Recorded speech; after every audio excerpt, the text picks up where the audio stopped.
Yeah, I was curious. I mean, especially given Trump's reaction to it, which, I'm going to read Totally. this. He said, the Super Bowl halftime show is absolutely terrible, one of the worst ever. It makes no sense, is an affront to the greatness of America, and doesn't represent our standards of success, creativity, or excellence. This show is just a slap in the face to our country, which is setting new standards and records God. every single day. It's just like, guy, I, I mean, clearly he's not talking to any of the three of us with that, but Right. he also, it's kind of amazing how like dumb and desperate that But sounds. it's also just so in a way, and like it's one of these things where like, why are we even giving air to that fire? Like, it's just like, this is so performative. It's like, he probably, Yeah, who gives a shit? Like, this is like, yeah. this is all much ado about nothing. Or Well, him, that is. It is that's important, true. but like, I it's like, wonder. don't feed that. Yeah, I wonder though if the lack of controversy was a form of sort of self Right. censorship to avoid adding fuel to that fire, which I think would be understandable in a way, but also I think is extremely ill advised. So.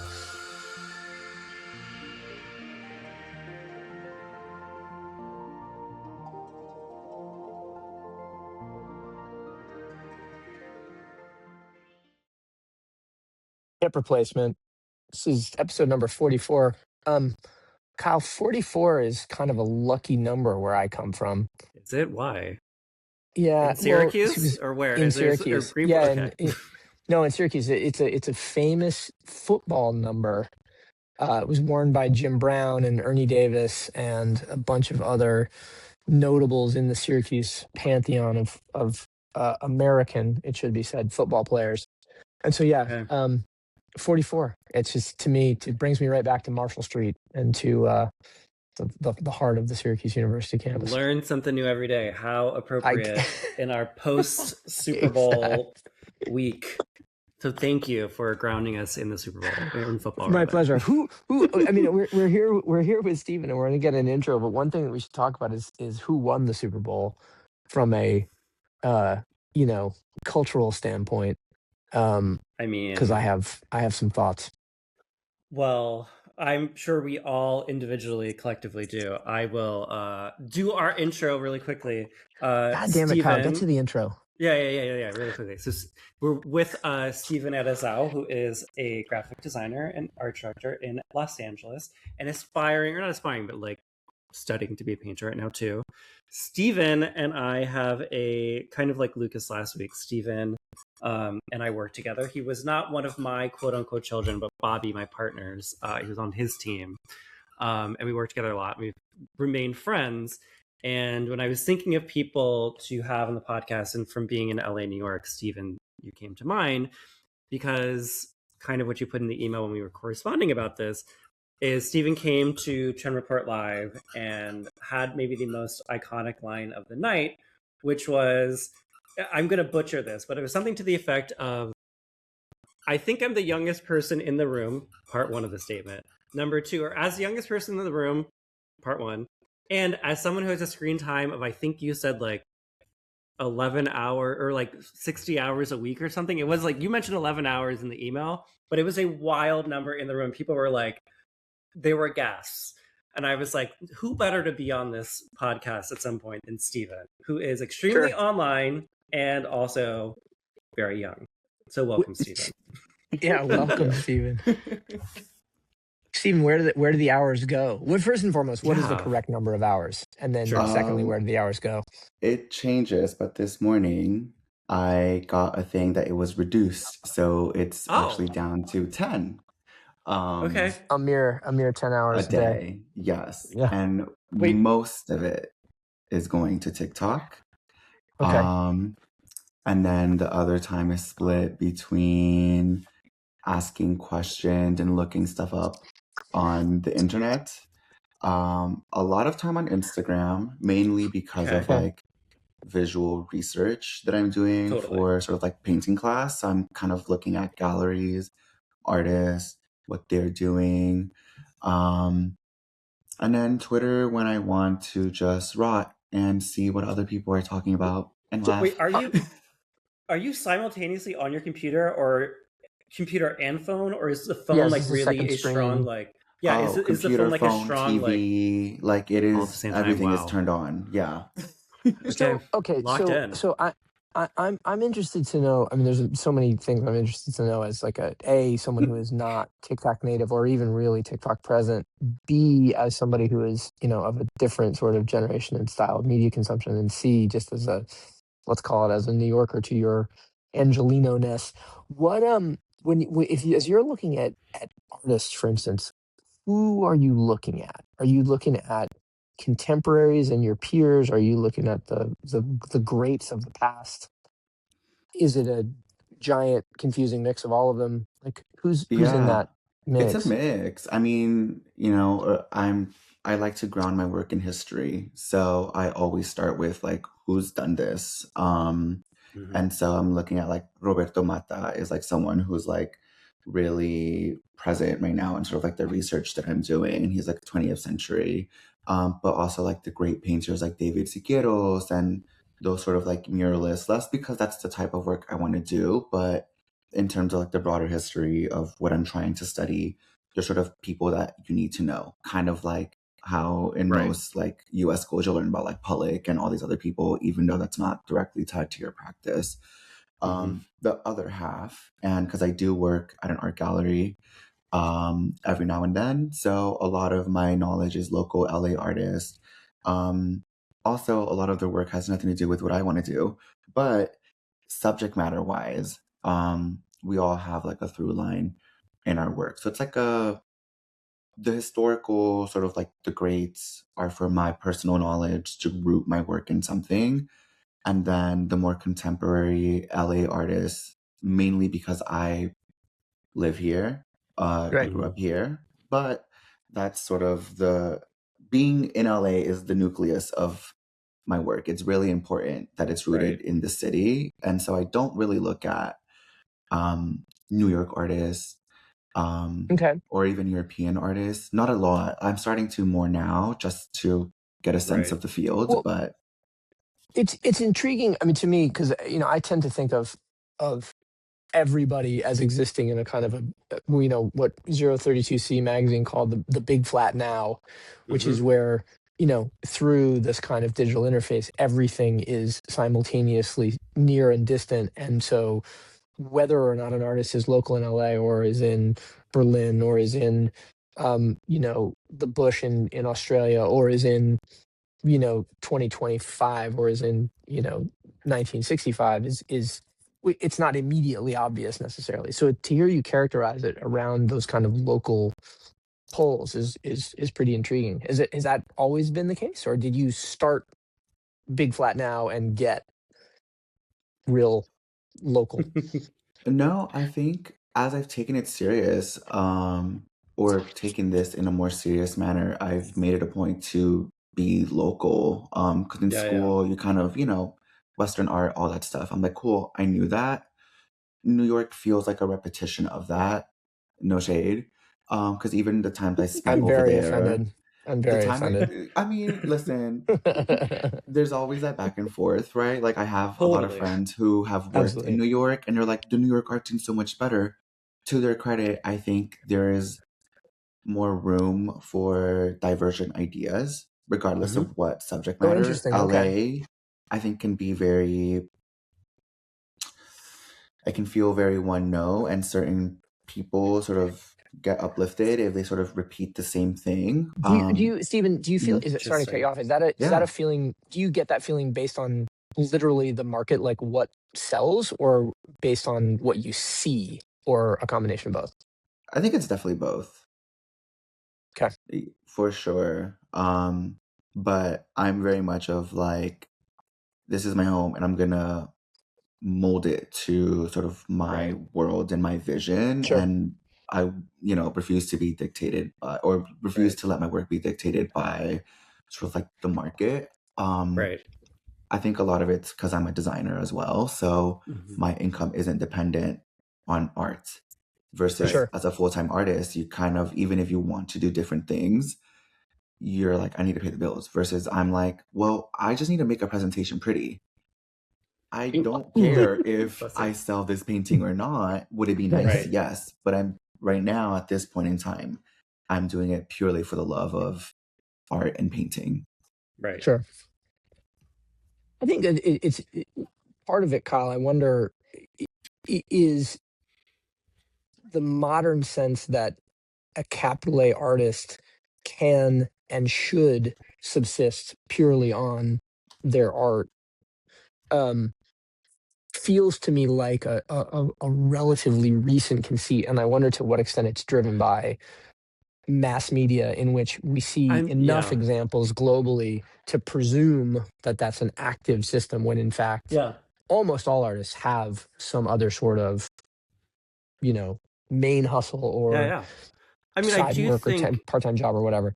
Right, you're exactly right, and I remember I wrote about this I think a few years ago. Is that like that sort of idea of like, well, I am X type of creator. That could be a writer, it could be a designer, fashion person, whatever. Like there was a moment, like a beautiful moment in the 2010s, where like that was true. Like you could get paid to like do that thing that you do, and like that, like whether it's through a startup or through whatever. Like there was a moment where like you could survive off of just doing that, which was like really amazing. That clearly burst, but like that sort of dynamic kind of spoiled some mindsets, because like I'm thinking about like the Olivia Liang book The Lonely City, which like sort of talks about a lot of those artists, to your point, Ben, who like lived these sort of solitary lives of making art on the side while they were working really hard or really divergent jobs from their practice, because they couldn't do it. And like they're the Lee Millers and the people like that who are, or not Lee Miller, what's her name, she was a nanny and she took photos on the side. Like this sort of a really classic archetype.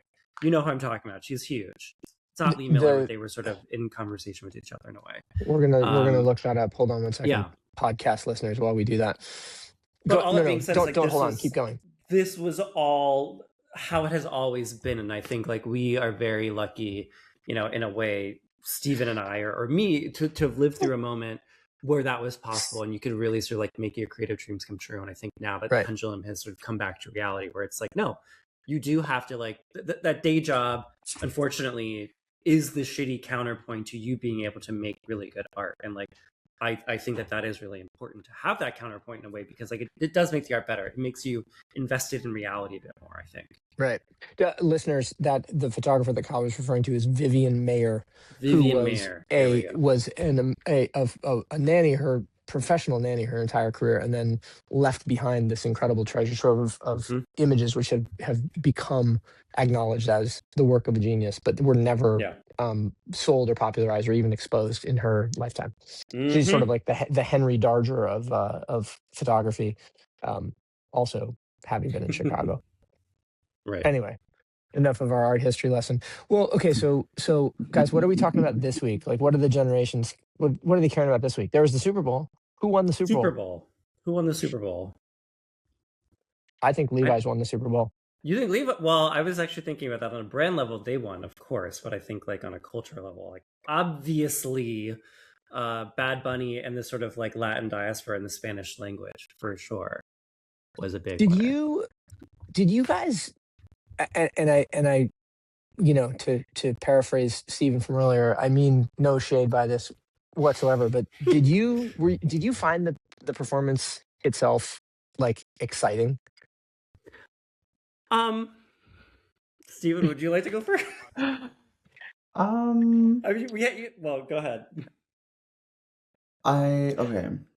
I'll say this. I did not fully watch it. Like I kind of saw clips on TikTok. Which says a lot too. It's not that I didn't care. I'm a very recent Bad Bunny fan. Okay. So I just wasn't really following him to begin with, despite his like superstardom. I just don't care for male artists in general. So that's one. Fair, I mean, but two, I get it.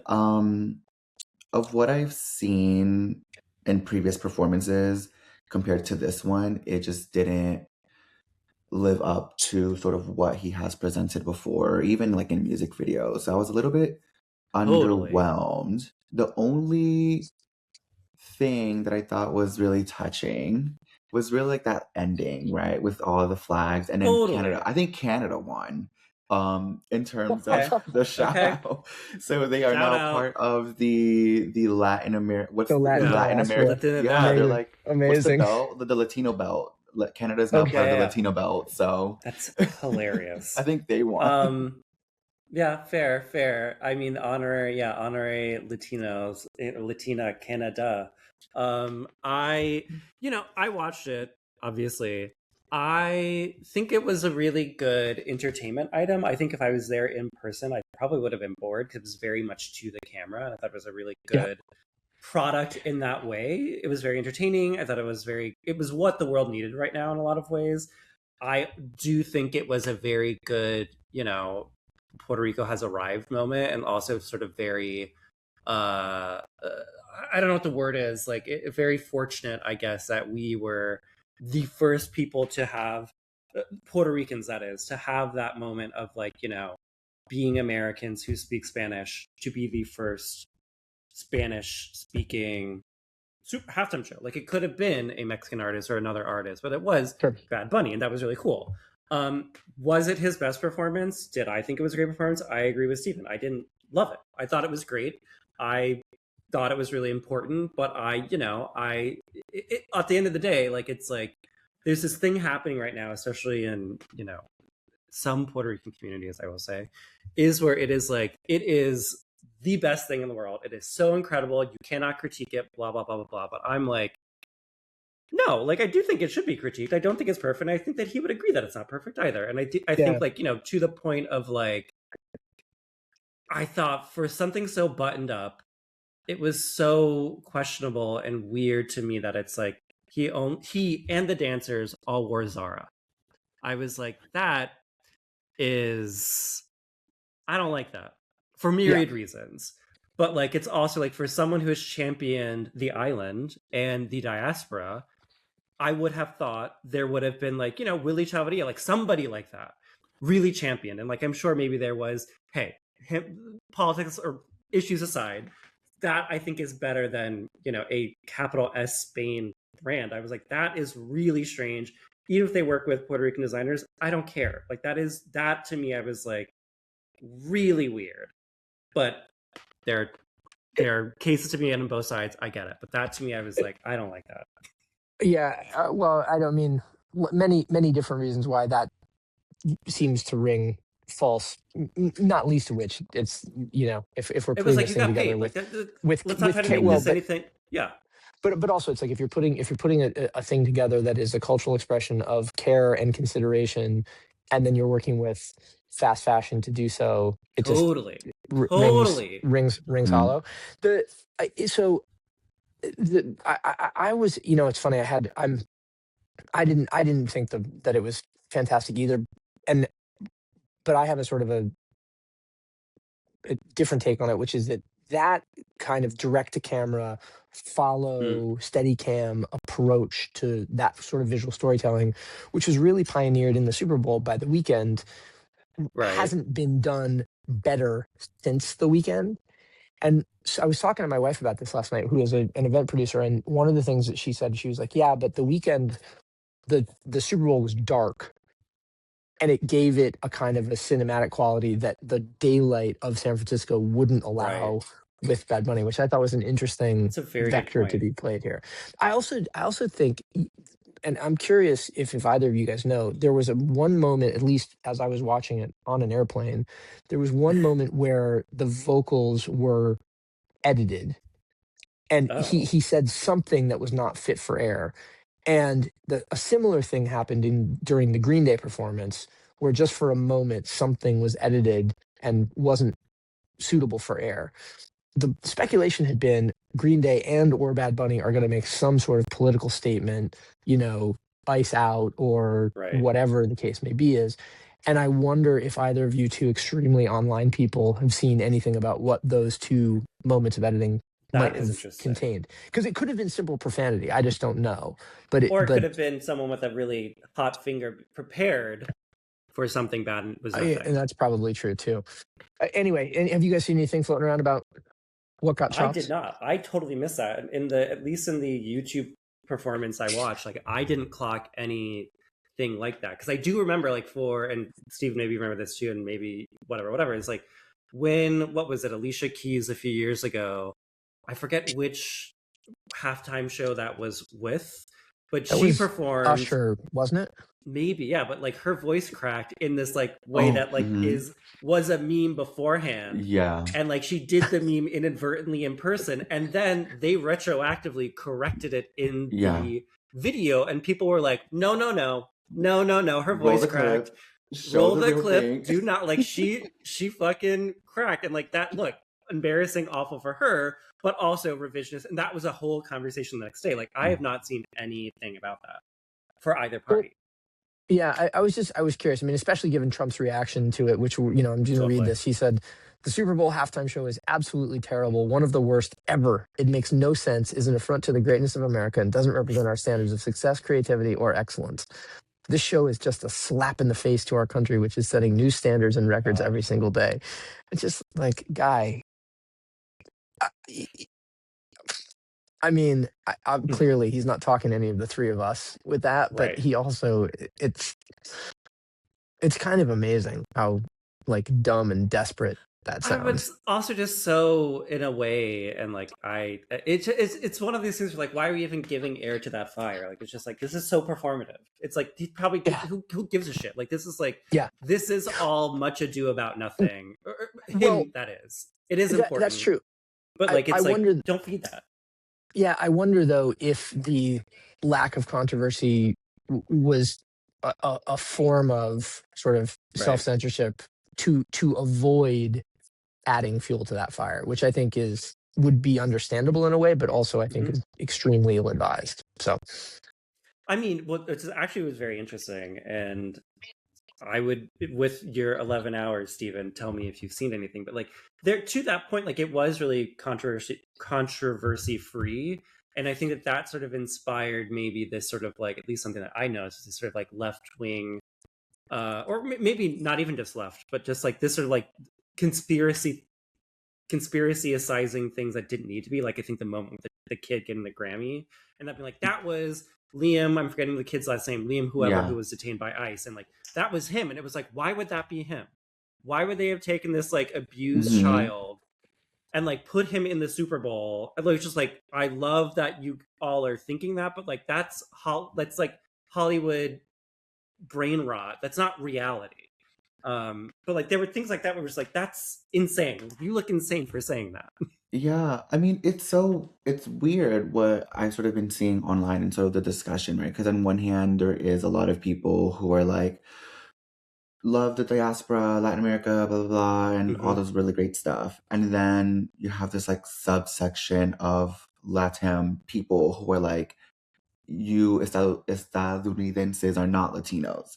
And so then there's this whole argument of like, who is Latino? You know, and it's, the irony is like, it's always all happening because of the show. Yes. So just to clarify that, as someone who doesn't fall into that or is not subject to that discourse, that's essentially people who are of Latino heritage outside of the U.S. saying you people in the U.S. don't qualify because you're a different type of thing. People who are technically in Latin America. They're Understood. the Okay. Latinos. Yeah. And then You're people American, who are American are not. It's a whole thing. And it happens inside the country. It happens in Spain. It happens all like the whole, that's why the Zara thing, I was like, you guys are always like shitting on quote unquote the motherland, and now you're allowing it. Like, what are we doing? Like, it's just like, we always have something. It's weird, yeah. But but then there's those conspiracies too, right? I think you have, more conservative Latinos who are like, oh, this is just like some sort of ploy, blah, blah, blah. But then you have the other side of things who are like, you know, the little boy who was captured by ICE, and that's him. And I'm like, to your point, Kyle, I'm like, why would that be him? Like, that would, even from PR, that's terrible. I'm like, what do you, like, this child needs therapy and like love and care, and why would he be at a Super Bowl? Because then people believe that, and I was seeing comments, people like, well, what about the other children that are still detained?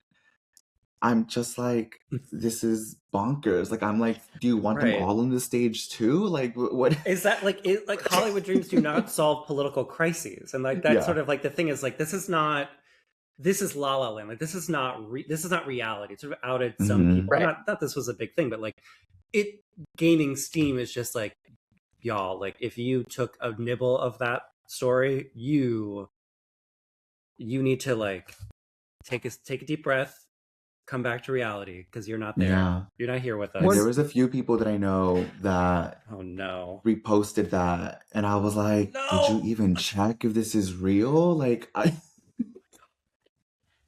It's speaking of taking a nibble, by the way, one of the notable ads was Mike Tyson's Maha oh my god, get processed food out of America, eat an apple ad. But it was interesting because, like, on the one hand, the idea of a 345-pound Mike Tyson eating a pint of ice cream an hour was a remarkable image, mental picture. But also, like, what it draws in sharp comparison is all of the food advertising that did happen was all about anthropomorphizing or emotionalizing the food, right? None of the food was presented as tasting good in any particular, with the possible exception of Pepsi and the taste test. But it's salty, it's an aesthetic, it's a quality, it's a means of appearance, even though really what we're talking about is food that you ingest. And the flip there is really intriguing. It's like these food companies going, yeah, we can't sell ourselves as food anymore. Now we have to sell ourselves as lifestyle. Well, I was gonna say that ties into the I think it was Serena, not Venus Williams, doing the GLP-1 ad. It was, which then also ties into like ad. Sabrina Carpenter having a Pringles boyfriend. Like that is very fascinating. I didn't clock that, but it's just like, if food cannot be enjoyable anymore, and yet food is somehow all of culture now, then like it has to be sexually appealing. It has to be like, the thing that sort of is bringing joy in a family moment or whatever. Like, it's just like, that's so weird. Is that like, how have we become post food and also so extremely food based at the same time? Like, that's like, it's crazy. It's like, that's another mania, to your point.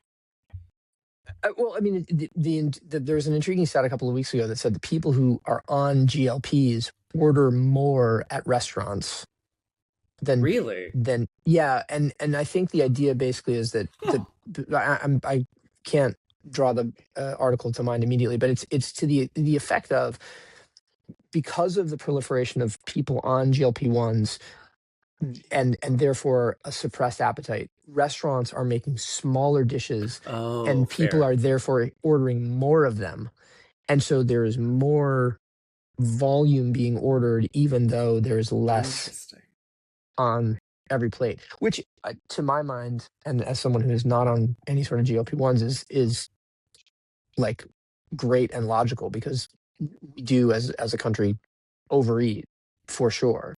We overserve and we overeat.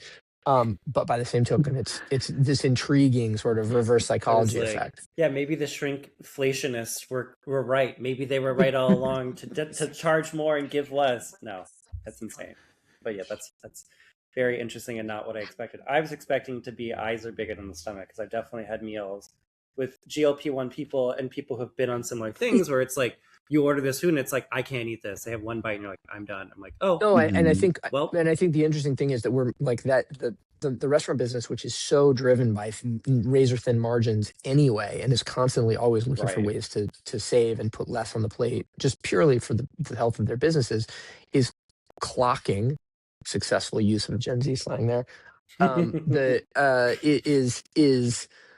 Is clocking this trend, and so is saying, all right, we're going to put less on the plate and we're going to offer more widely. Interesting. By the way, I want to say, Kyle, you and Steven, you don't know me as well, but you would be proud of me too. At my niece's bat mitzvah over the weekend, I got up on stage to give a little, shout out to her, and I started out by saying, Iris, this bat mitzvah has been peak, and all of the work you did was like really tough. Oh my God. And there were like little titters of appreciation in the crowd from the children. It was pretty great. I was pretty proud of myself. Listener, if you did not hear series producer Hamill come in off over the top there, I just got called cringe. So yeah, You which is should have probably said not it was wrong. gas. That probably would have gotten more claps. Well, I played, you know, the interesting thing was I played for my niece and nephew the most recent Mr. Lindsay video. I don't know if you guys follow Mr. Lindsay, the middle school teacher who provides a weekly update on words Gen Z, well, in his case now it's probably Gen A, are using, middle schoolers are using in the classroom each week. And so I played him this week's video, which included peak and tough and pho, and there were a couple others. And my niece and nephew said, "Oh, well, we hear peak and we hear tough, but we don't hear any of these other ones." So that was why I deployed those particular two. I was also going to say that, like, it's funny, Steven, you don't, maybe you just looked him up, but like, it's funny you don't know this person, because I feel like your timeline is probably not getting the person who explains that type of things. I feel like my timeline gets a bit of it. I feel like, Ben, your timeline is definitely getting it, clearly. Oh, fully. Which is I'm actively a funny seeking it out. generational thing, because like that is like, yeah, why, Stephen, would you get this person like, this is Gen Z slang or Gen A slang? Like, why would you know that person? Yeah, it's interesting because I feel like I have an older friend. She's in her 40s. She's an artist as well. And I'll ask her stuff or I tell her about things. I'm like, did you see this on TikTok? And she's like, no. But then she'll get it like a week later, but it's like an explanation video of what I asked her about like the week before.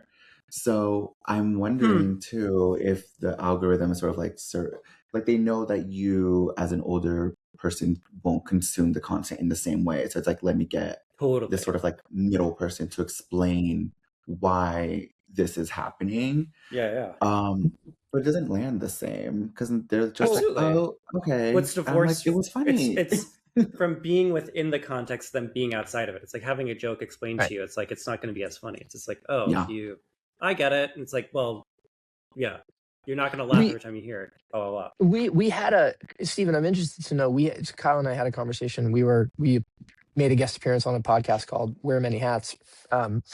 And we were talking incidentally about how close to the coalface of culture we are individually. And I was saying, you know, like I try to stay up on things, but I'm definitely at least a couple of degrees separated from, you know, the room where it happens, let's call it.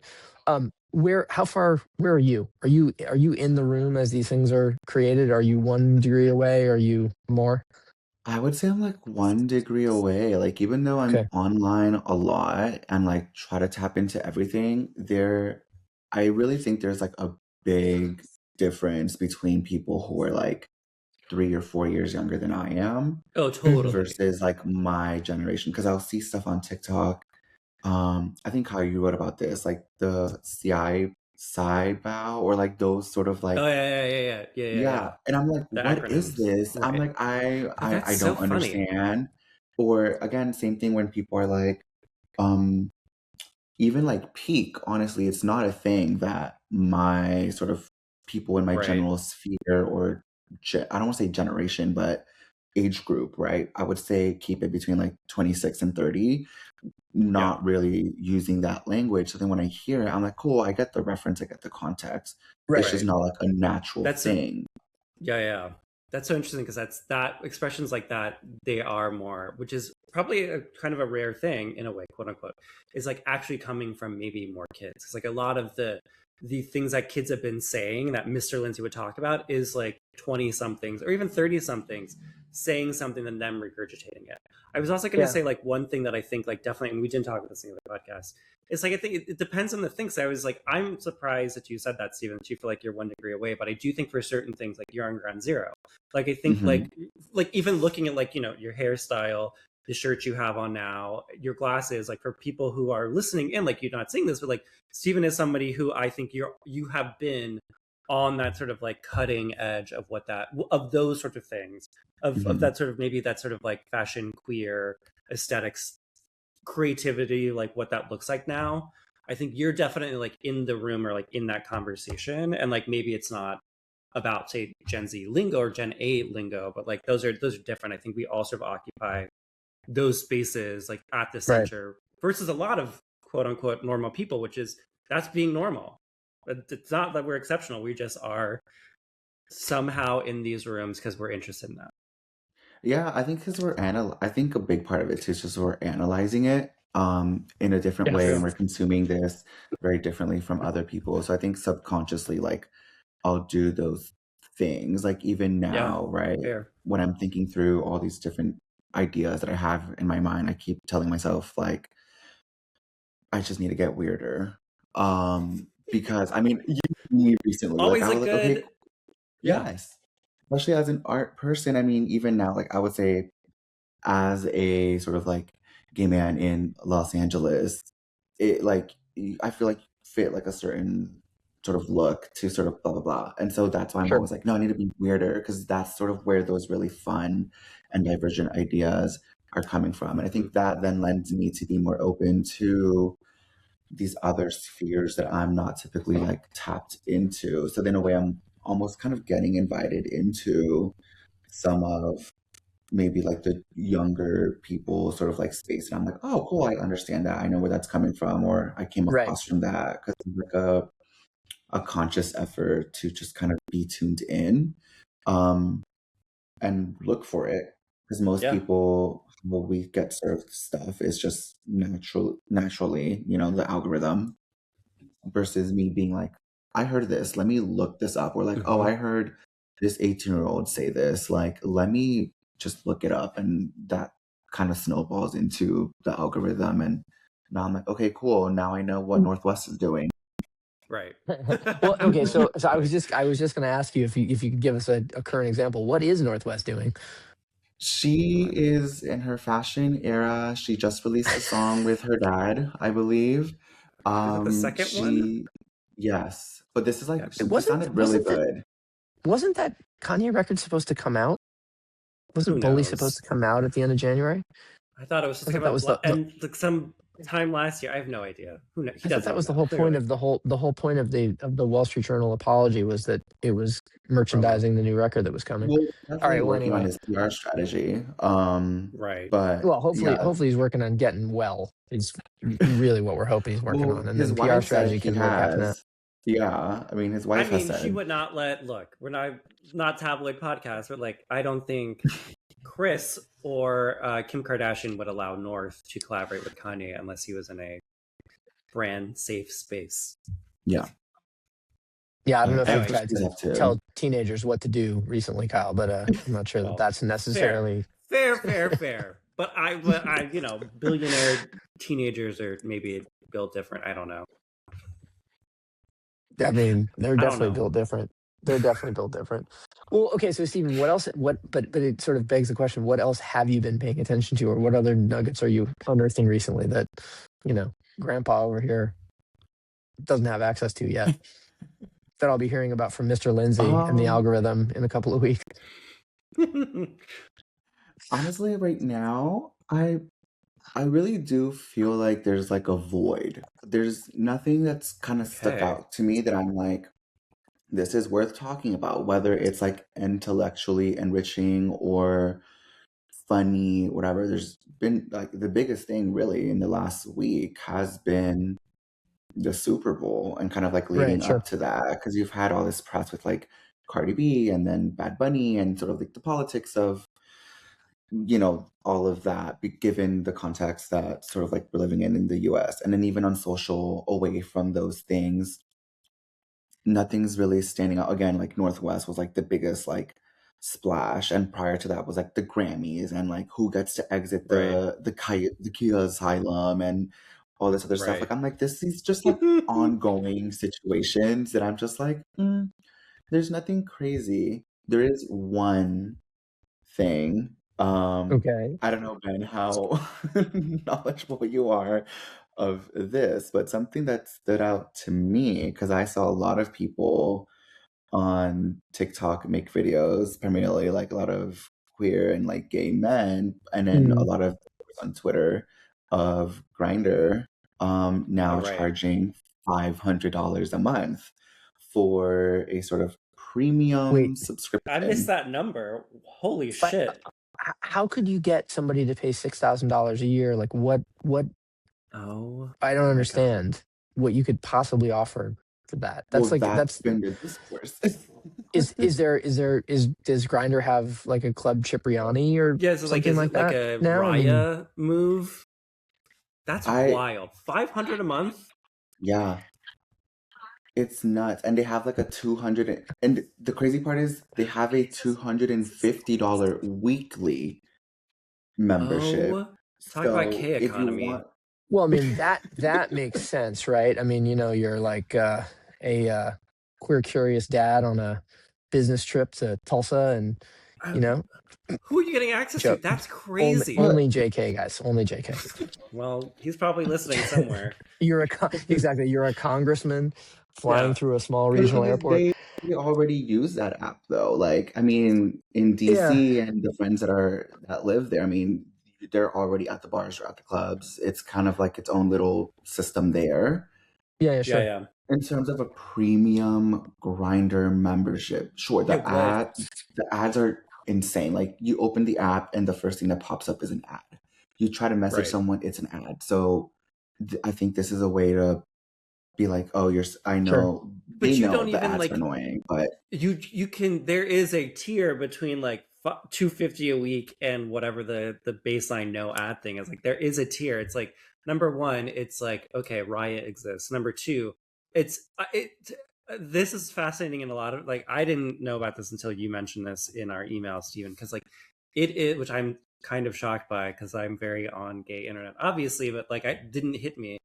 But like, it is like, Grinder is always gonna be Grinder in that way. Like, it's like, it's, you can't, like, it walk like a duck, talk like a duck. Like, you're gonna get that hookup. You're not like, yes, you can find love. Yes, you can find whatever. But like, Grinder has a specific function, whether you're paying nothing or you're paying 500 a month. Like, that's like insane. Right. To like, I have no idea. Maybe you're getting a matchmaker. Maybe there's more incentive. But that's crazy. Is there? Yeah, I was gonna say, is there like some sort of FinDom element to this? Where no. I mean, maybe if you're a pay pig, this is perfect. yeah, exactly.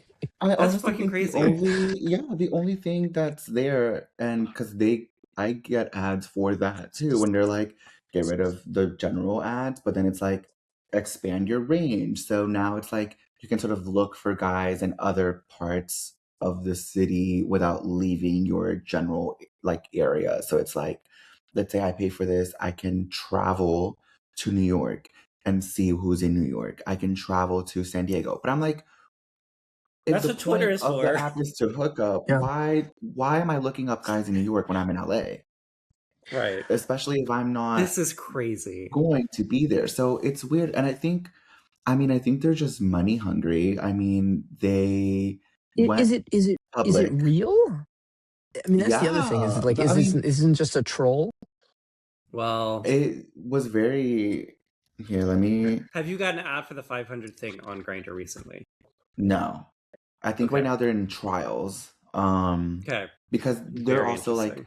trying to be AI first and implement AI Of course they are. to whatever. But I think a lot of You'd this think it would be is, called gay eye. I mean, that right I think there, you seemed like it you. is, Okay, good. I think that's their thing. I mean, technically it's called gay. So GAI. Oh, right. Oh my god. Right. Sure. And Not then as they're like, marketable. their AI stack, Dad they're jokes calling uber it, alles. they're Oh, calling it man. edge. So they're trying to like use every pun, but right now I guess it's trials. I don't know if they're rolling it out to people who are already paying for their services, and they're like, hey, would you want to pay a little more? But I think the app, they went public and then I think they're back to private, I believe. So I think they're just trying to make money. Because they don't know what to do, which is nuts because Grindr's always going to be Grindr. I think it's always going to be a staple Right. with gay people, because there's other apps that have come along and none of them has nothing has dethroned it. Yeah. I mean, yeah, I'm Steven, you correctly presuppose that I had not heard about that. Of course I'm very familiar with Grindr, but not as a consumer, just as a reviewer of the media landscape.